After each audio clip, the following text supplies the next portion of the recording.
Yo, it's good. It's your boy Kurt, and today we have another reaction. So today we're gonna react to a new song of Shanty Dope. Ang title is Ako Naman. Official lyric video, man. You already know that this is gonna be hard, man. And I mean, Shanty Dope never missed. I mean, sobrang daming mga tao na parang hati yung pakiramdam kay Shanty Dope ngayon since nung nag-iba siya ng parang dating or you know, we can say style ng pagrarap unlike nung pinakauna. But you know what? Dating style ni Shanty Dope tapos yung bagong style ni Shanty Dope, I feel like parehas lang, no? For me, magaling siya sa parehas na style. I guess mas marami lang yung yung mga taong gusto yung lyrical miracle na na style ni Shanty Dope nung una. No, but yeah, we have Ako Naman, man, official music video or official lyric video. Love pala tayong music video. I'm really excited with this, man. Without no further ado, let's get it. Parental advisory, explicit content.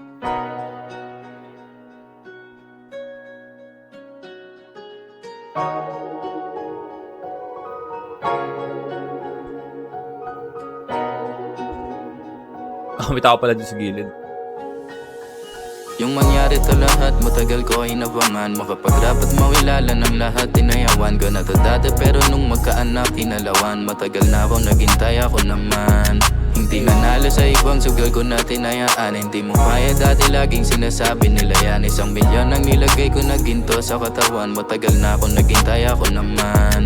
Dati yung kasama lagi kriminal, tsaka tulak pahit just di ko makita literal. Kinausap gusto ko na tumabago, tutulungan mo kaya ako. Nasgaan mo na yung mga kasalanang nagawa ko. Dahil dadaanan di ko kabisado, ayaw ang mapahamak sa mga ginagawa ko. Ayaw ang mapasama sa mga sindikato, pero eto lang yung paraang alam ko. Dati nang sigmura ay kumalam, illegal yung paraan para magkalaman to. Dahil tulak ng dama pati kasamahan ko. Pag hinabol ng pulis kailangan ka tumakbo.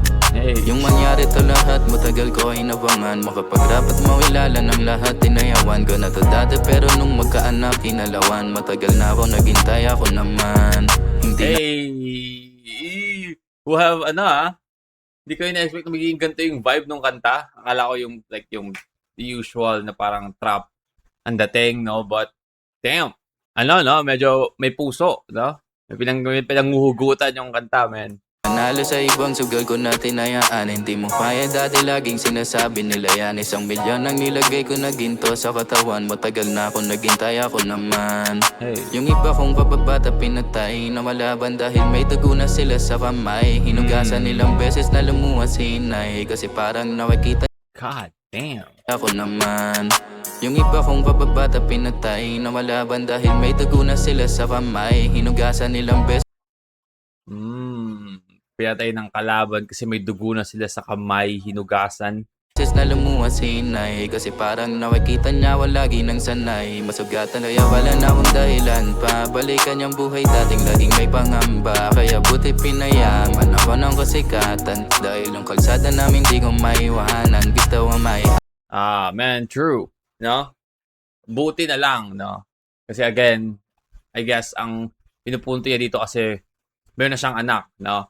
May anak siya ngayon. But imagine yung mga normal na tao, like, yung nandun pa rin, no? Nasa streets pa rin, gumagawa ng, dumidiskarte, no? Gumagawa ng paraan na hindi naman sumikat, hindi naman yumaman, pero yun nga, dumating yung panahon na inabutan na sila ng buhay, nagkaanak na sila. But, again, even though na gusto nila magbago para sa anak nila, wala namang ibang paraan na, no? Misa kasi ang daming sila nagkasabi na, no, na hindi magbago ka, magtrabaho ka, no? Hindi naman kasi ganun kadali, no? Hindi ganun kabilis, kumbaga. Ang problema doon, may mga tao kasi na gusto namang magbago agad. Kaso nga lang, kailangan nilang mabilis na pera. Kasi kailangan nila mismo ngayon. Ngayong oras na to. 'Di ba? Yung pagbabago kasi it takes time. Like maghanap ng trabaho. Hindi ka naman swerte mo kung mahanap ka ng trabaho sa isang buwan na paghahanap mo. 'Di ba? So sinasabi nila magbago ka, ganyan ganito. Tapos yung pangangailangan mo kailangan na ngayon. 'Di ba? Ngayon na mismo. 'Di ba? Hindi na pwedeng maintay ng susunod na linggo or no? So parang sinasabi na dito na parang buti na lang, no? Buti na lang. Ayos ang lahat at sa ngayon mas iba na ako sa dati, may anak na ngayon. Kaya hindi ako pwede magkalat sa ngayon. Yung naipon ko kasi di pa sapat sa ngayon.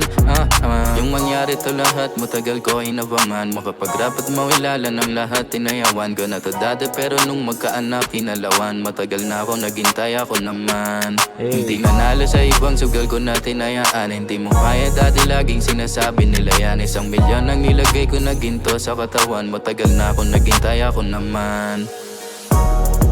Hey. Ako naman. Wait.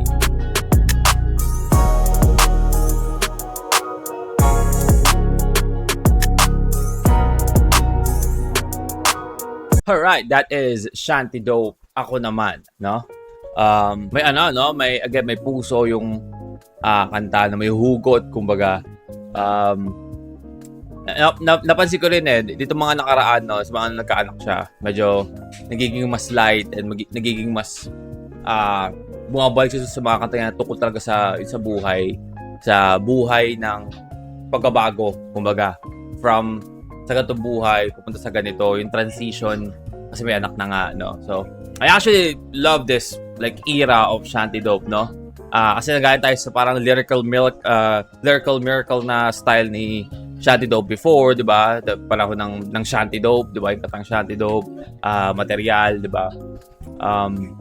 Tapos dumating tayo sa era ni Shanty Dope na yung trap style na, you know, pang gang. And then we have this era of Shanty Dope, which is parang nag-merge kasi, no? Nag-merge yung dalawang style niya sa era ngayon. But yeah, that is our reaction for today. Hope you guys enjoyed that. And if you want me to react to more of Shanty Dope, just comment down below. Or if you want me to react to favorite artist, just comment down below. We're gonna react to it. And that's it from today. See you on my next vid. You guys stay awesome. Peace.